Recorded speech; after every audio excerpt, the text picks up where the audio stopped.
All right, here it is, another episode of Let There Be Talk. It is Monday, December 14th, and I am glad you decided to spend your Monday with me. Great guest today. You know, I want to tell you right now, my guest is Alex Winter, all right? And I have him on today to talk about this fantastic documentary, Zappa, that he recently directed. Killer documentary on Frank Zappa. And it's funny because it's rare that I have somebody on that I could easily talk to for probably 2-3 hours, spanning this guy's entire career. He has done so much amazing stuff. And, but I wanted to wrangle it in and really talk about this Zappa doc because it is that good. And I do not want it to just slip out there into COVID ghost land like the Strokes record or Pearl Jam's record this year. I want people to see this Zappa doc. But I also want to tell you that Alex Winter has been doing some incredible work since he was a kid. This guy was on Broadway. He was a child actor. Of course, you know him from the Bill and Ted series. And later in his life, he directs some of the great documentaries, which really excites me because I love documentaries. He did Downloaded, which was the Napster doc. He also did the one about the deep web, which I would have loved to talk to him about that also. But like I said, I kind of skimmed a little bit on the Bill and Ted's, brand new release that came out, Face the Music, but then dove right into really what I wanted to talk about was this incredible Zappa documentary. I look forward to hopefully having him back on and talking to him about other great stuff that he's done because it's just, it's an amazing body of work this guy has done. I want you guys to see this film. There's been some great documentaries out this month, unbelievable ones. I love the Belushi one.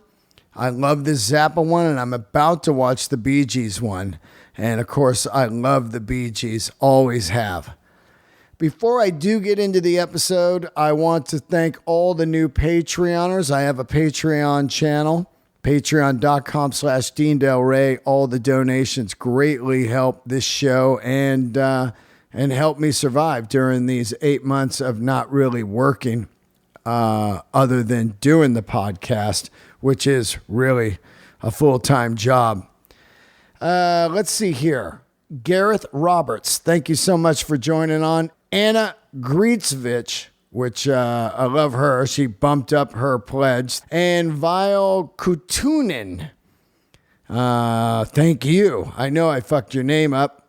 So, yeah, thanks for donating to hear me fuck up your name. If you did buy a shirt or a hoodie, they're being made right now and they will be shipped out in the next couple weeks. Thank you so much for supporting that merch world that I'm getting back into. Also, don't forget about my second podcast, The Grail with Dean Delray, and that is available on YouTube and iTunes. Please subscribe and leave a review. And I absolutely love the response I've been getting from The Grail, so thank you so much. One last thing before we do get into this, I want to give a little shout out to my friends band Hero Jr.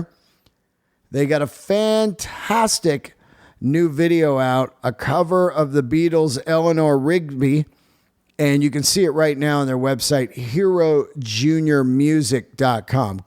Great rock band, great humans, big fans of the Let There Be Talk world, and I'm big fans of their music, so it's always nice to give some friends some shout outs there. Okay, that looks about it. Thank you, Alex, for doing the show. You rocked it, and you rocked this film. You did a hell of a job. Let's all welcome the amazing Alex Winter here. Candles are lit. Have a great week. All right. How are you, bud? I'm good. Can't complain given the circumstances. Yeah, where are you at? Are you in Los Angeles also? I'm LA, yeah. Yep. Yeah. Little lockdown. Yep. Everyone's locked down. It's been like that for a little This bit. lockdown feels way different, right? It just feels normal. Well, I think we've already been locked down. So, I think if you're not a restaurant or a business that was trying to open back up, it probably hasn't affected you that much. So, my kid's still doing school from his computer and we're still not going anywhere. Kind of like it was before. Yeah, it's pretty insane. Especially, I think it's really insane during these movie release times. It's a whole different industry now if you think about it.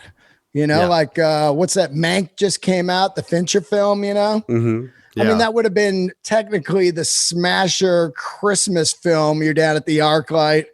Yeah, right. Yeah. Here's our Christmas season before the Academy Awards, and now just nothing.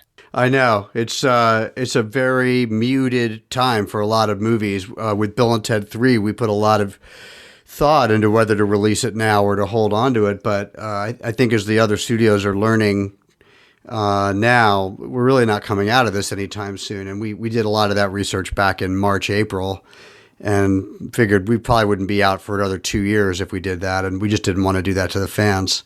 Yeah. I mean, and also you need something like a Bill and Ted's during the grim times, Yeah. Some kind of a couple 2-hour humor getaway, Yeah. Some levity is good. Yeah. I'm 54. I remember the first Bill and Ted's.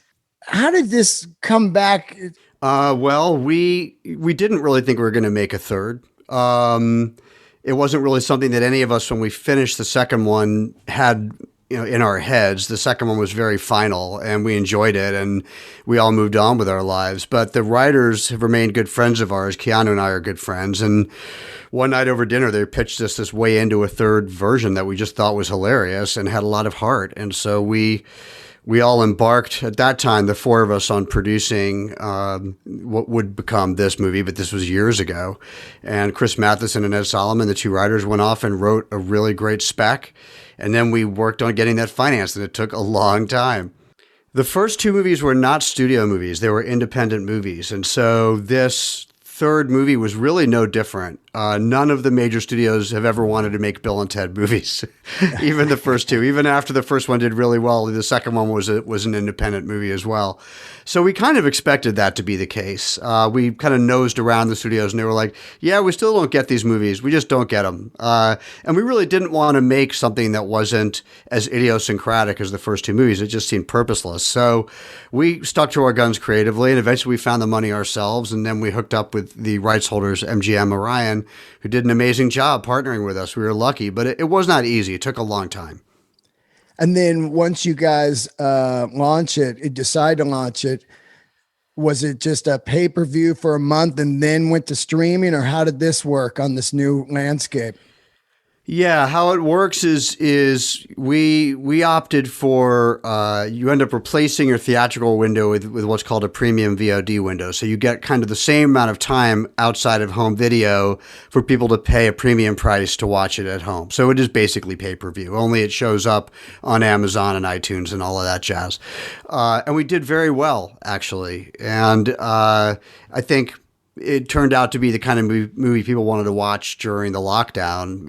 It's light and sweet and sincere and funny and weird. And then after a certain period of time, it goes into home vid, which is where we are now. Right.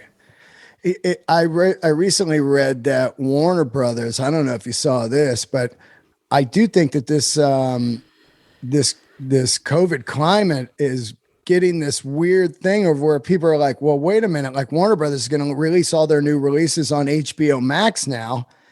And I did read that some people that are putting the films to pay-per-view were making more money than they did in the theaters.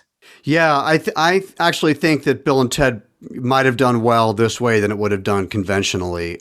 That's not to say that it wasn't heartbreaking not to come out theatrically. I love the movie-going experience, and on top of that, comedies are really great live and in a big group. They're kind of communal experiences like horror movies, I think. So it was a bummer. I mean, we weren't thrilled about it, but we also didn't really want to wait. The fans had a lot to do with us getting financed, and it had taken us a really long time to make this. They were with us kind of every step of the way, and to go back to him and say, you know what, it's going to be another couple of years at least. It just didn't seem right. So we sort of all put our heads together and decided to go for it. Yeah, that is an interesting look on it. Comedic. I'm a comedian, so a full room, you get the rolls, the belly laughs, because it starts to swell and people are just like, oh my God. That's why I would never do any Zoom shows. People are like, hey, I've got a Zoom show tomorrow. I'm like, see you later. Yeah. Yeah, I can't imagine doing that. Yeah. And I am such a movie theater guy. I'm that guy that goes down to like the Sunset 5 on Tuesdays at noon, no one in there, and just enjoy a great film with no texters or talkers. I rarely watch movies at home, and it's been weird for me because now I have to watch them at home if I'm going to watch them. And it's not the same to me. It's not the same. Yeah, the world is changing. Yeah, it was changing before this happened. It's obviously radically changed because this happened. I'm completely confident that there will be not only a return to theaters, but a kind of mass exodus back to theaters when we can do that again, just like everyone misses being together and hanging out face to face and in more communal environments. There will be a bum rush back to the movie theater, but for the next, could be the better part of a year, this is what we got. Yeah. Let's get into while you're here right now, Zappa the Documentary. First of all, fantastic job on this. It was. Oh, thank you. I was pretty blown away by it. I saw 2 documentaries in 1 week, the Belushi one and this one, and both big parts of my life growing up in the 70s. Mm-hmm. And it was really, really well done. Documentaries on musicians could go either way. And especially with somebody like Zappa and the amount of music and footage that he had. I mean, you could almost do a Netflix series. That's how much stuff he had. So let's get into how this starts and how are you involved? Are you a big Zappa guy back in the day, or how does this happen? It was kind of a number of things. Yes, I was a big Zappa fan, and I got into his personality in the 70s. I grooved on his music, but I really enjoyed the persona that he had. This very biting, satirical, but also very politically active musician. Was very, very intriguing when I was young. I think to many of us of that generation, he was intriguing. As I got older, I got into his music more and began to understand it better, and not in a heady way, but literally just enjoying the music more and not worrying about what genre it fit in, whether it was the orchestral stuff or the hard rock stuff or the synclavier. I just began to enjoy the whole Zappa thing. But when you're making docs, you really have to commit to so much time spent with somebody that there has to be more to it than that. And for me, I'm really interested in culture. I'm also interested in history, and Zappa collided with this really amazing period in American history and cultural history in a number of ways. Sexual revolution, political activism, rise of authoritarianism, the MTV generation, all these things. And he was directly impacting all of those things. He wasn't just floating through life. He was actually engaged with it.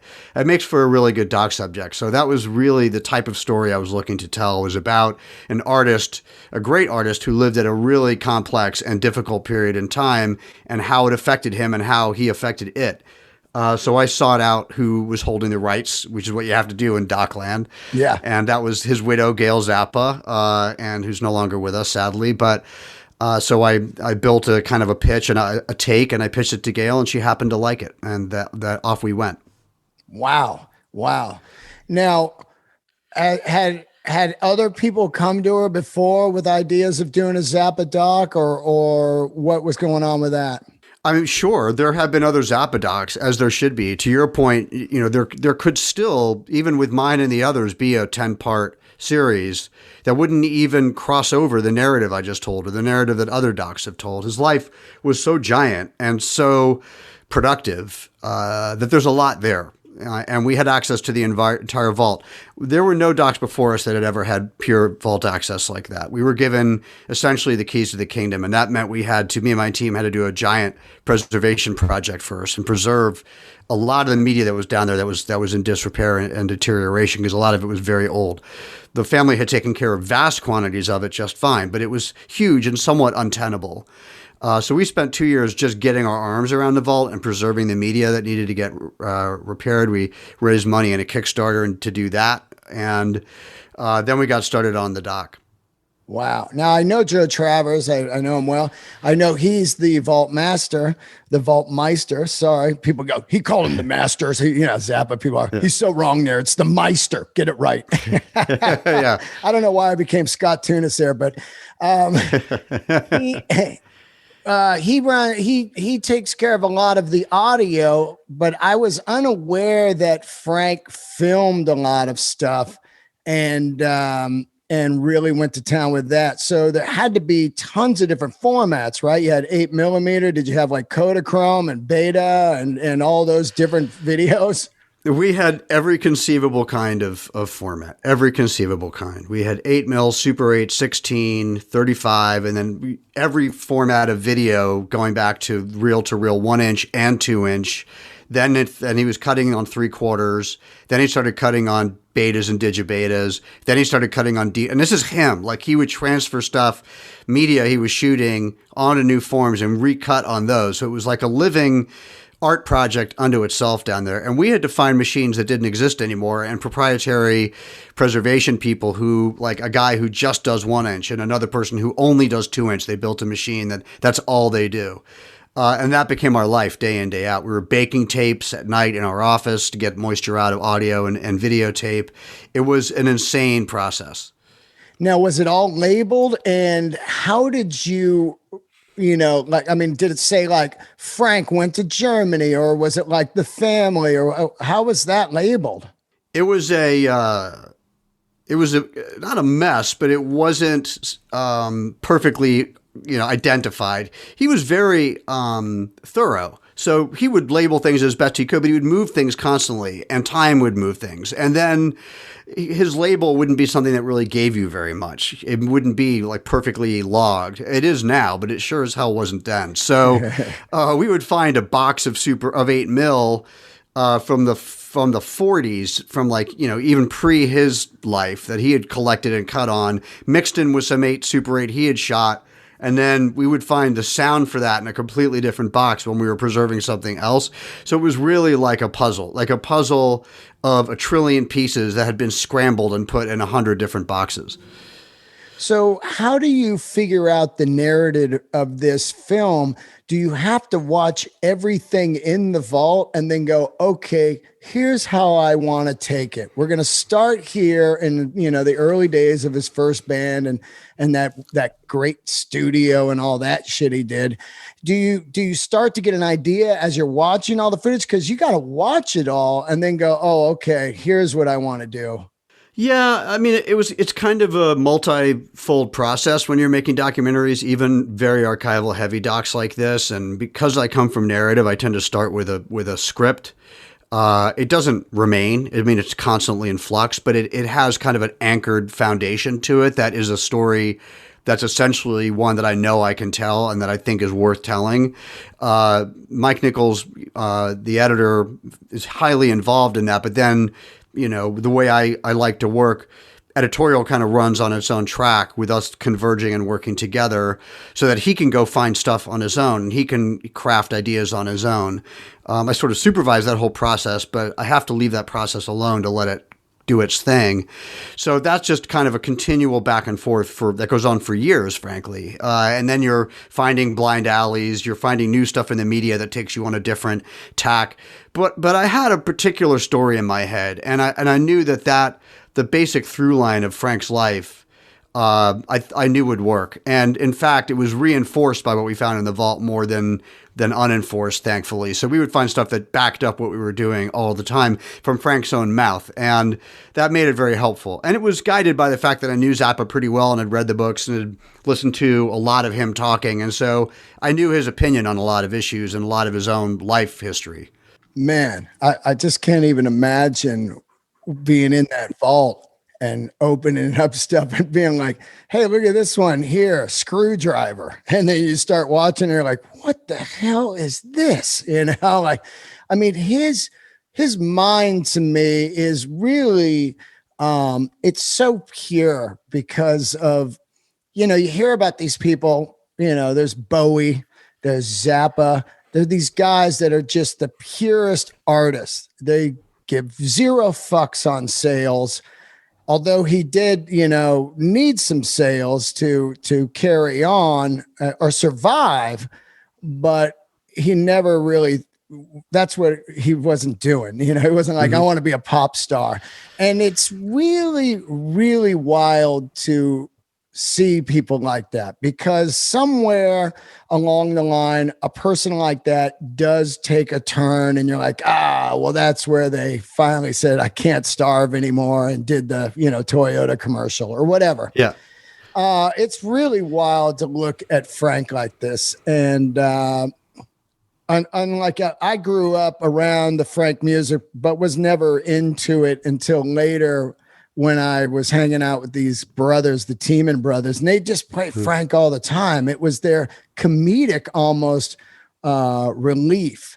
And then I started to get it. Yeah, that was how it was for me growing up in the 70s. I had an older brother who's a professional musician now. He wasn't obviously then, but you know, his friends, my other friends' brothers, to them, he was like George Carlin or Richard Pryor, and they loved the music. It was like a double bonus. And I would sit in their clubhouses and try not to inhale too much of their pot smoke at 7, 8 years old. Yeah. And just, you know, laugh my butt off, but also you'd think, and also the music was great. Yeah, yeah. I want to get into a little bit of the elephant in the room here as I watched it. Of course, you go and meet Gail. She gives you the okay to do it. Now do you realize, there's a family war going on here? When do you realize that's happening between Diva, Amit, Moon, and Dweezil? And how does that structure your process of making the film? There isn't really a story there. You know, for us, we pitched it to Gail, and the way I work, I have final cut. So Gail knew I had final cut. She was the rights holder, and I went off and started doing the preservation work and began work on the movie. It was tragic that she died as quickly as she did. We expected her to be around through the whole process of the film, but she died just as we were starting the archival preservation process. And the stuff that went on with the family was completely outside my purview. We were just off, you know, I'm an independent production company, so we were just off on our own making the film. But once she's gone, was there any like of the families going, like parts of the family going, hey man, she's gone, now I'm in on this, or none of that? Not really, no. I was granted rights to the Zappa vault by Gail, who was literally the legal rights holder, and I had a contract with the Zappa Inc. through Gail, so that was not in danger. Wow. Thank God, right? Because then it could have got sticky. Yeah. I was grateful we got to make our movie, that's for sure. Yeah. As I watched the film, it made me start remembering things about the Zappa world, and one of them was, remember they had that NBC TV show, Moon and Dweezil? Remember that? It was like it was based on the Zappa family. I vaguely remember that. Yeah. It was a sitcom. And as I was watching, I was like, well, I know the film's Frank, but I was like, things would come to me like, oh my God. Yeah. I can't. I remember that. It's so wild.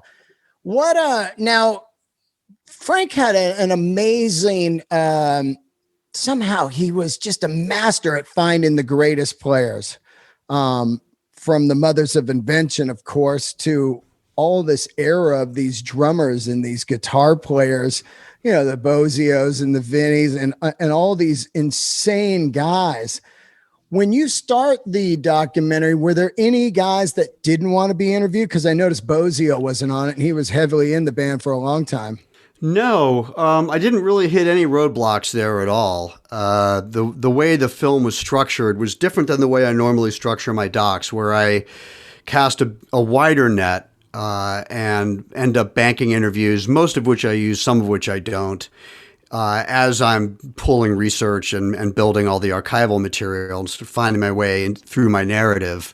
In this case, Mike and I had so much material of Frank himself, and we really wanted to tell the story with as much of just him as possible. I had shot these interviews with Gail, honestly, on my own dime, when I first got access to rights to the story, because I just wanted to talk to her. And at the time, I wasn't sure if I was going to use them or not, if they were just going to be part of my research process. But as he and I started cutting, we were feeding that in, and it was working really well. And then there were other little holes in the inside story of what was going on with Zappa's interior life. And that really led me to the interviews that I got. I didn't want to get too many interviews. I mean, there were hundreds of musicians that played with Zappa and dozens that played with him significantly.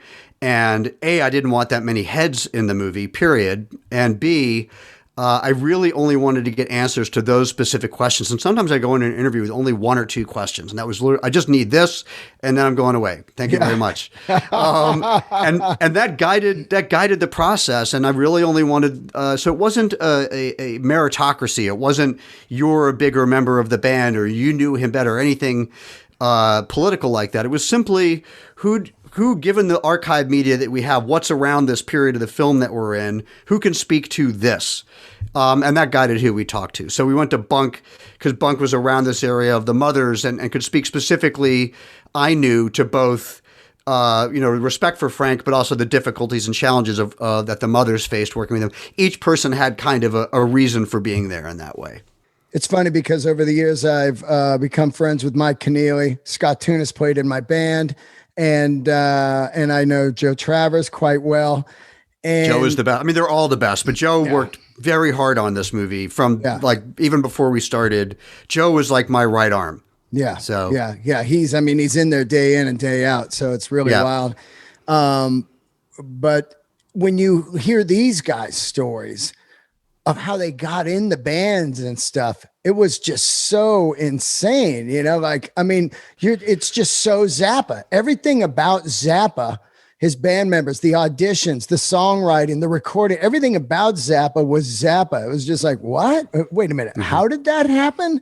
And it's really, really interesting that these guys, they're all next level players, man. I mean, it's bizarre. Yeah, I mean, it is an incredible privilege and challenge to get into a Zappa band. It's also unbelievably hard once you're in, and Zappa could be difficult as well as being incredibly rewarding. And I just got that story over and over again from people from the 60s through Keneally and people who played with him in later days, Tunis, people like that. So, Steve Vai's story is crazy. Ruth Underwood's story is crazy. Like how they all ended up playing for him is bonkers. But, you could see how much attention to detail he placed. But also what I liked about all the stories was I also got a sense of how collaborative he was, that he was really hearing what those people could bring and what artistry they had. He wasn't just looking to like drain them and discard them or just force them to do only what he wanted them to do. He wanted them to be able to go off, but within the context of his compositions, which is cool. Oh, yeah. Absolutely. I remember when I first met Dweezil, probably 30 years ago, we went to eat after a rehearsal. He was doing his band with Amit. And I said, hey man, did you guys, I had no idea at the time. I go, do you ever get high with your dad and stuff, And they're like, no, man, they were offended, and they're like, our dad doesn't do drugs. And here I am as a young man going like, well, how would he come up with that music? Like no psychedelics, no acid, no weed. They're like, no. And I go, well, what about you guys? And they go, no. And I remember specifically asked him, I go, well, how did you, how did that go about that you didn't get involved in the 80s of cocaine and everything? And I remember Dweezil said he was at a Zappa show and his dad said, he pointed out to the crowd and he goes, you see those people out there? They're on drugs. you don't want to be one of them, do you? something in that fucking, it's 30 years ago, but something in like, look at those animals, and then Dweezil was like, no, I don't want to be those people at all. My point of that is it's interesting how deep artistically this man's mind was without any kind of psychedelics or any kind of thing like that. And he's from this small town. What is it? Lancaster, I believe, which I know you've been out there. I've shot films out there. It's just a small, weird area. And to have this genius come out of there, he's almost like a rocket scientist, but in a music Very form. much so. Yeah. I agree. Yeah. There's an aspect to Zappa that's almost could have been a literally like a astrophysicist or engineer, or literally, building rockets at JPL. Could totally see his life having gone that way instead. He had a razor sharp mind, and he had in music. People often say this, that music and math have a lot of interface, and Zappa, especially orchestral, really complex symphonic music that he was capable of writing, as well as, he could make rock music, ornate.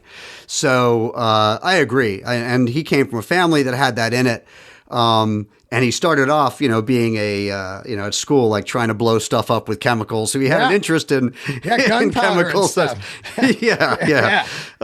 So in a way, I think it's good that he found the arts, probably better for mankind. But for sure, that's the kind of mind he had. Yeah. He could easily have been Zappa the Unabomber, Yeah, exactly. That brain was just cooking. Yeah. Hold on here, Alex. I need to read a quick ad. All right. I got to tell you guys, it is kind of a stressful year. Obviously, 2020 has been like nothing we've ever seen. And combined with the holidays right now, people's depression and their state of mind is very, very fragile. And I've got some help for you right here. Is there something interfering with your happiness or preventing you from achieving your goals? I'm telling you, this stuff helps right here. BetterHelp. That's BetterHelp. BetterHelp.com/Delray has got the answers for you, and you're going to get 10% off the first month. So do not miss out on this. BetterHelp will assess your needs and match you with your own licensed professional therapist. That's right. No more going down to the office, risking COVID or being embarrassed or whatever. This is perfect. You can start communicating in under 48 hours. It's not a crisis line. It's not one of those, and it's not a self-help. It's professional counseling done securely online. There is a broad range of expertise available, which may not be locally available in your areas. The service is available for clients worldwide. You can log into your account anytime and send a message to your counselor. This is fantastic. Look, I know you guys out there might be feeling a little off. I get there all the time, and I talk about it pretty openly. This stuff is great. BetterHelp.com is committed to facilitating great therapeutic matches, so they make it easy and free to change counselors if needed. It's more affordable than traditional online counseling, and financial aid is available. BetterHelp wants you to start living a happier life today, so they're going to give you, like I said, 10% off for the Delraisers. BetterHelp.com/Delray, Delray. Visit their website and read testimonials right away. New testimonials every day. Visit BetterHelp.com/Delray. That's better, HELP, and join over 1 million people who have taken charge of their mental health. In fact, so many people have been using BetterHelp that they are recruiting additional counselors in all 50 states. Special offer right now, one more time. For all you Delraisers, listen and get 10% off your first month at BetterHelp.com/Delray. Also, it's the holiday times. You want to spice it up with your loved one. You know what I'm talking about. You're looking for that perfect gift, but you don't want to go down to the naughty shop? Go to Adam and Eve. This is what it's about. Free stuff is awesome, but free stuff to spice up your bedroom is even better. You know what I'm talking about. Spicy, spicy. Select almost any one item for 50% off. How about that? And then Adam and Eve loads on the free stuff. Enter the code DEAN, DEAN, at checkout and get 10 tantalizing free gifts. A sexy item for him, a special gift for her, and a third item for both of you. And 6 free spicy movies. Spicy movies. Plus free shipping. That's DEAN, DEAN, offer code DEAN at checkout at adamandeve.com. Get yourself some anal beads, a rabbit, some lube, maybe some condoms, whatever you need. They got all your spicy items. adamandeve.com. Code is DEAN. All right, let's get back into it, Alex. Gail, this is the first time I've ever seen Gail or heard her. Gail is this figure that you hear about for years, and she was definitely just as strong as Frank. You could tell by the interviews, and rigid almost, to where she was like, Frank had a lot of shitheads around him that he gave a lot of chances to, but if he didn't like you, you had one shot and you were gone. And it was wild to see her speak so candid and honest. How did those interviews go down? Were you there? Was she closed off at first, or was she very open and honest?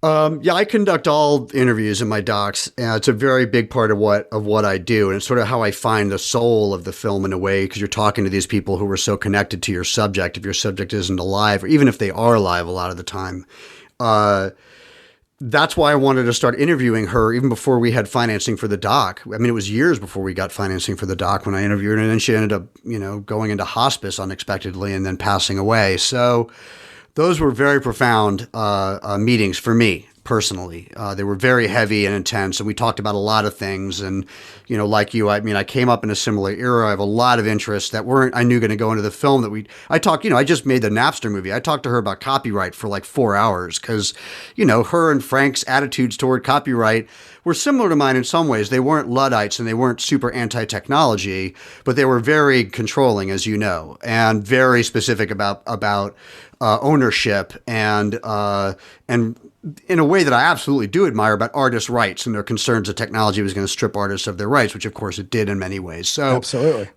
She and I formed a friendship almost immediately, and I spent a lot of time. I would traipse up to the house with my camera, and sometimes my kid would come with me, and Joe would be there, Jay Warner. We'd work on vault stuff and just look stuff over, and then I'd go into the kitchen and film with Gail or down into the office or whatever.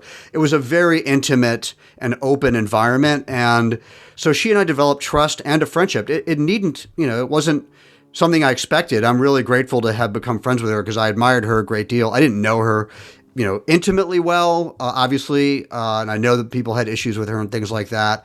My relationship with her was always was pretty deep and connected on these very specific cultural levels in terms of the past that we shared. When you start to get into the honesty of Frank sleeping around and that whole thing, was there a tone of anger?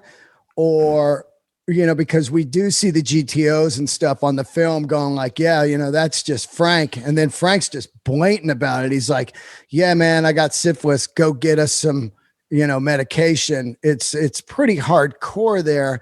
When you get into that, what was that like, talking to her about it? I had told her, even in the initial pitch before she had agreed to let us do it, that the story I wanted to tell, I wanted to examine him all in 360. And I was blunt about what that meant because his reputation was legendary in many areas, not just the sex, but the sex was important to me because it was the height of the sexual revolution. And Frank had a foot in this very kind of old school Italian patriarchal family, which meant a lot to him. And he was around a lot. Even if he was preoccupied with his work, he was still there. He built a studio in his home. and another foot in the rock and roll world of the road, which he completely was like all bets were off when he was on the road. And that was well known. And I was very eager to hear, especially knowing how intelligent Gail was and how connected she was to the industry of Zappa, that she wasn't just the wife, the long suffering wife. She was at the helm of Zappa Records. So I wanted to know what that was like in an honest way from someone who I knew was very bright. And I wanted to know what the emotional toll of that was. And I told her I was going to go there. I wasn't going to grill her. And frankly, it's one of the beauties of documentaries. You just need a moment. And there's one moment where you see in her eye where she's just like, fuck, I think she wants to just dance around it with like a flippant remark, but she's just like, she doesn't even almost have to say that much. It's just her face just says that was fucking hard. It was hard to be married to Zappa and loving him as much as she did. So I was grateful for the honesty. I wasn't again trying to make a gotcha movie or put her on the spot or something. It's not an interrogation. I get it. Yeah, it really wasn't. But I was interested in that. I was interested in asking the bandmates, was he an asshole? Because a lot of people said he was. And I wasn't looking for one side because I knew he wasn't an asshole. Like I go in having my own opinion. I knew that he was hard and blunt and gruff and had his own views. But I knew that band members absolutely adored him as well and loved their time working with him. It was just difficult. I think one of the greatest things on the film for me, because I'm such a animation freak. I don't know if you recently saw the Belushi film or maybe I haven't seen it yet. Montage of Heck. I love that film. Okay. Yeah. Whoever did that animation in there is fucking stunning. I kind of have this dream of doing an animated comedy special.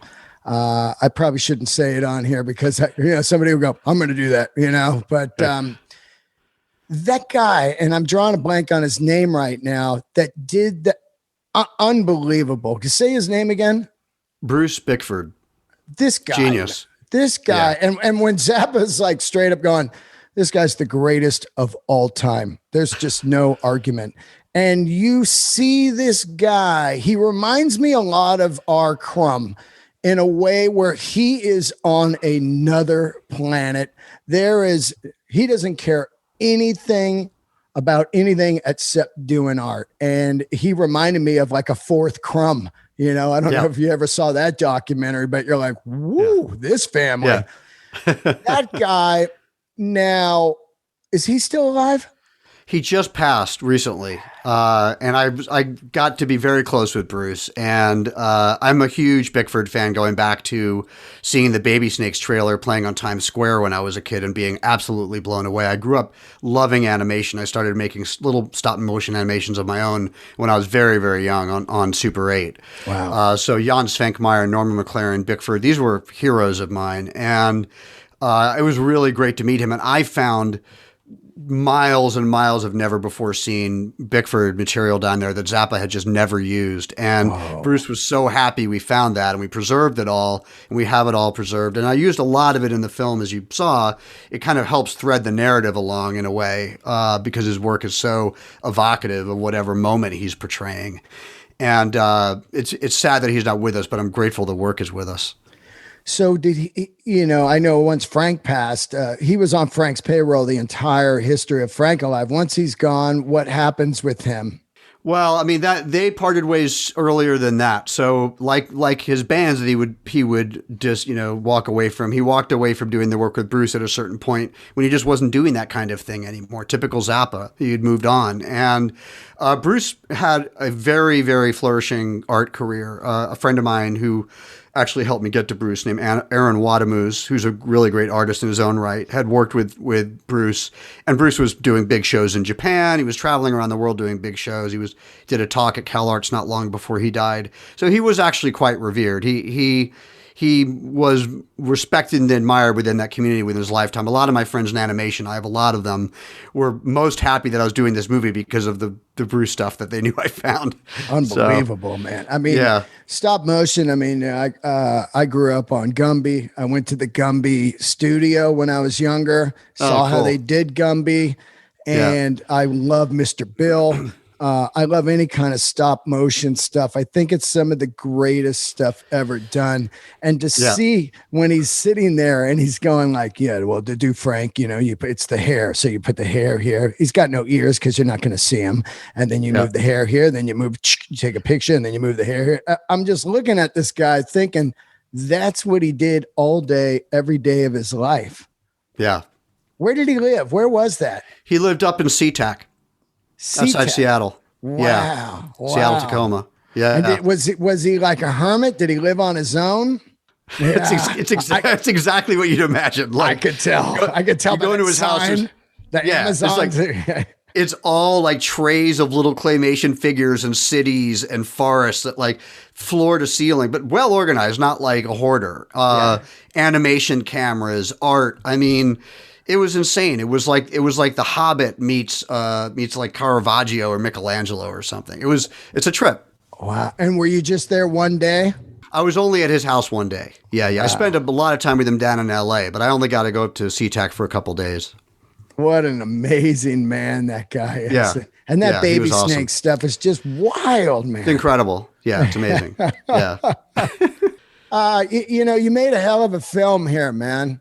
And thank you. It really, it really hit me. It really did because, I've known Scott for 25 years, something like that. And, Scott tells unlimited, nonstop, great Zappa stories. And then Mike Keneally tells great stories. And to really see this, and I have to tell people this that listen to this podcast, even if you give no fucks about Frank, this is a great, great film and a great story, Thanks. Yeah. I mean, we're talking about a guy that battled all the way through of like, fuck you. Here's these 4 records. I'm out of this deal. Now I've got my own record company, made 1,000 records, it seems like, and really radical. Let me ask you a Napster question, because I am a huge Lars Ulrich fan. I think personally that he took the blunt and no one's really given him the credit of being right later on. What are your thoughts on, that whole thing of Lars being the whipping boy? I think that there were a lot of whipping boys. It's funny. I didn't have anyone in Zappa that I wish had been in the film and wasn't. I had spoken to Lars. I'd been around Metallica quite a bit when I was younger. I knew Kirk pretty well. I didn't really know anyone else that well, but he was an acquaintance of mine from back in the day. I talked to Lars. I actually met with him and talked to him about being in the film, and he just couldn't. He couldn't go back in the Napster mosh pit, as I think he put it. He just couldn't do it to himself. Right. And I understood that, but I would have loved to have had. It's very hard to convey certain things in the documentary form if you don't have the media to back it up. It's just unless you're literally staring to a camera and say something, which doesn't have impact. But I would have loved to have gotten a little bit more of that side of it. The reality of it is I think it was a story filled with straw men. I think that there were straw men everywhere you looked. I think that Lars was a straw man. I think that Sean Fanning was a straw man. I think that what you were really looking at were 2 huge power structures. You were looking at the top of the record industry, right, who were not the artists, who had made enormous amounts of money during the 90s CD boom. I mean, more money than they'd ever seen in the history of the record industry by 1,000 times, right? And then you had what was burgeoning at that time. The tech giants were just starting to come up, right? Yahoo, Google, Apple, etc. And there was a kind of an unspoken war going on between those two. And what happens typically in these situations is these sort of young, innovative, punk rock, maverick, whatevers in the middle get chewed up and spat out. And That's what I think happened with Napster. I think that Lars was like, oh my God, the artists are going to get shafted. Sean on the other side were like, yeah, they didn't intend to put that thing online until they made deals with the artists. That's the reason Napster went bankrupt, is they never were able to make deals with the artists, and they all made no money, and they went home. It wasn't like they profited. They didn't make any profit. He was broke as hell when I first met him. So was Parker. He was living on someone's couch. Didn't last long. That's a different story. But, but I mean, they were really vilified. So as much as Lars was vilified, Fanning was equally vilified and was really knocked pretty sideways by that experience. And what ended up happening, as we know, is Apple won that battle, right? It wasn't like Sean Fanning won that battle. Basically, Apple and the iTunes store made deals with the labels at a pretty low cost, I would add, and made a flippin' fortune and basically scooped up the music industry. And then we had Spotify, and then you had other things that came along. But to me, it was a battle between two giants with sort of the artists and the innovators in the middle at that time. Yeah, I never blamed Napster. It was funny because I didn't think Napster was the problem. I thought it was the mentality of the fan that became the problem. And that's what I'm really leery about on film right now and comedy and everything, where people just assume everything is free and the content creators are these rich rock star, movie star, and artists, which is never really the case. And the business people are always going to make the money. And it really bummed me out on the fan side of it, where they were like, well, fuck Lars, the guy's gazillionaire. And he was like, I'm not doing it for me. I'm doing it for everyone, the smaller bands and everything. And it really made this, it opened this door that never can come back, to the pay part ever again. Not in that way. I mean, honestly, if we had, we could spend hours on this, but if we had media organizations that were more ethical about taking care of artists, sure, they could construct systems that, I mean, Spotify could have a much better artist paying system than it does. It chooses not to. Right. So I think that's the way forward. That's the thing that we have to be careful of. And I think you're finding that a lot of the film and TV production unions are fighting like hell right now to make sure that we don't end up in the same position that recording artists are in. So the war is ongoing, and I think it's more clear where the battle lines are drawn now than it was in 2000, which is when Napster happened. To be fair, both Lars and Sean found themselves in something that happened out of nowhere at 1,000 miles an hour, and suddenly the world changed overnight. Now we're a bit more used to it, but the battles are ongoing, and they will be ongoing. But to your point, consumers can want all they want. And of course, the fans are right to it, not fans who are being rude or whatever, but the consumer is right to the degree that it wants its media how it wants it. But if it can't be done in a way that's profitable for the artist, they won't have any media to watch because no one will be making any. So, right. So the consumers will then have to change their tune a little bit. Well, here's your $250 concert ticket because you want the free music. So sure, you can have my music free. But it's $250 to come see us now, and we'll get your money some way with the $800. Or here's just some terrible stuff that you'd never want to watch or listen to. Yeah. Those are your options. I also think that the fan a lot of times doesn't even have an idea. Like these people think that I'm getting paid from Spotify and Apple and all these people because my podcast is on there. And once I tell them like, no, I don't get a nickel from that, please join my Patreon, they're like, oh, wow, you don't get any money? Like, hey, a few people get money and then the rest do it for free, Right. Yep. So I think it also needs to be educated out there. And as I watch Frank, and this is why I got into this whole Napster topic, as I watched him, he was such a soldier in the war on robbery of artists. And I loved him more for that than anything he ever did. He didn't care if you tried to boycott him. He didn't care if he was no longer on your label. He was going to say what he was going to say. And if you thought he was labeled hard to work with or whatever, because he's telling the truth, I just absolutely loved that part of him so much. Yeah, me too. And he was fighting for rights for people sometimes that weren't even him, and protecting his own work. It was just the general artist rights that he went to battle for, where there was, the anti-censorship work they did in the Senate, or frankly, even the voting rights drives that he would do to try to get citizens to get off their butt and fight for their own rights. Because I think that he knew that there was this kind of a fallacy that the consumers had power, because they may say they want something some way, but someone's going to come along and construct a way to give it to them that lines their own pockets and doesn't help the artists who made that stuff. And that was the disparity that he saw, and he saw that coming. He very much saw the digital revolution coming, even in the late 80s. He was very vocal about that. And when he died, he was adamant that they retain their digital rights. So it was something that was very important to him. Man, well, I can't thank you enough for doing the show. Hope to meet you one day in person.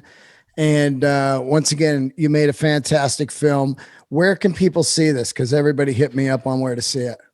Pretty much anywhere. I mean, it's in, the Apple, Amazon, Vudu, Redbox. It's that sort of VOD world. You can look it up on Amazon and find it, or Apple, in 2 seconds, but it's in a lot of other places. And Bill and Ted's, is that all? Same Amazon? thing. Yep, yeah, same it's thing. all VOD now. Yeah, so Amazon, Apple, it's actually, the rental price is down to like $5 or $6.99 now. It's really cost effective and easy to watch. What's your next project? You got anything on the horizon? Yeah, I'm developing a couple of projects, doc projects, which we'll do at least one of starting next year when things cool down a little bit. We'll start on research and development at the beginning of the year. One of them is a music project. I'll see if I do that. Another one's more political. Yeah. But I'm going to make up my mind over the next few weeks, and we'll get started on something. I loved what you did. I love the flavor and the tone of this. I'm dying to do a doc. Hit me up after this. I'll pitch it to you. I've got this doc I've been wanting to do for, 20 years. And cool. I think it's pretty vital doc to do. And once again, thanks for doing the show. Great fucking movie, man. And I appreciate you coming on today. Yeah, thanks so much for having me. That was great. Yeah, man. And does the Zappa doc have an Instagram, or you got an Instagram or anything? Yeah, I have an Instagram. It's Alex Winter, ALXWINTER. And the movie, I think, is Zappa Movie. I think that's our Instagram. Yeah, that is it, actually, because I was tweeting about it. Yeah, it's on Twitter, too. Same thing. I'm Winter on Twitter, and the Zappa Movie on Twitter, I'm pretty sure. Badass. So, thank you so much. And stay healthy out there, man. Thank you. You too. Yeah. Looking forward to your COVID doc you're going to make next. Yeah. God, I'm not making one of those. All right. I love you, man. Thank you so much for tuning in. Okay. Later. See you, buddy. Bye-bye.